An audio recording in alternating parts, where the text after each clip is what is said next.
In an effort to mitigate the economic fallout owing to the COVID-19 pandemic, Finance Minister Dr. Nigel Clark has tabled bills to support the country's recovery.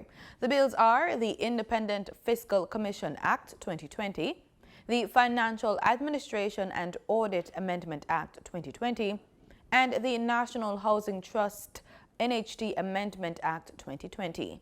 Marlon Samuels was in Parliament and filed this report. Dr. Clark detailed the recovery bills in the House of Representatives on Tuesday. These three bills presented today, Madam Speaker, are not about today. The revenues of the government are performing according to plan. These bills have to do with the medium term and ensuring that economic recovery is robust and strong. The three bills are meant as a package to be passed together. They do not address the current fiscal year, but instead they lay the groundwork for future fiscal years. We have learned that careful planning is important to maximizing outcomes and providing buffers. The Finance Minister was keen on the NHT bill. In 2013 and again in 2017, the NHT Act was amended to provide for annual contributions of $11.4 billion per annum. These amounts have been critical to the government's attainment of its fiscal targets over this period across two administrations. Ordinarily, this NHT contribution of $11.4 billion per annum would have expired in March 2021. However, given the economic impact of the pandemic, inclusive of the fall in revenues, the contraction in GDP, the anticipated rise in debt to GDP, and given the forecast that annual economic output in real terms may not attain pre-COVID levels before the year 2024-25, now is not the time to have the NHT annual contribution expire.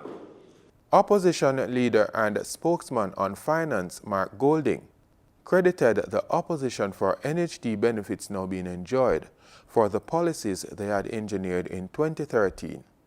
As regards the taking of an annual amount of $11.4 billion out of the National Housing Trust, this was introduced for the first time, I think, back in 2013,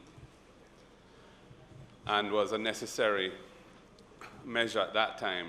Initially, the opposition party of the time, I think, passed a resolution to commence proceedings to challenge the constitutionality of it, but they didn't proceed with that. But an NGO called CAPI,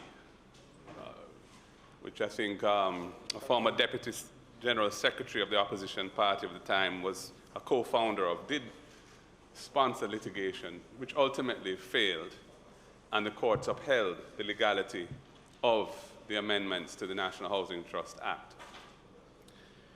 When there was a change of government in 2016, the new government, which is on the same side as the current government, saw it necessary to extend that arrangement for a further 4 years, which would have come to an end in March next year. So it would have been 8 years of extracting $11.4 billion a year from the National Housing Trust. Now we're being told it's going to be extended for another 5 years after that. Both the Planning Institute of Jamaica and the Bank of Jamaica project an economic contraction of approximately 10% of gross domestic product, GDP. The Finance Minister says the government will be making all efforts to cushion the economy from the fallout. For the news on PBCJ, I'm Marlon Samuels.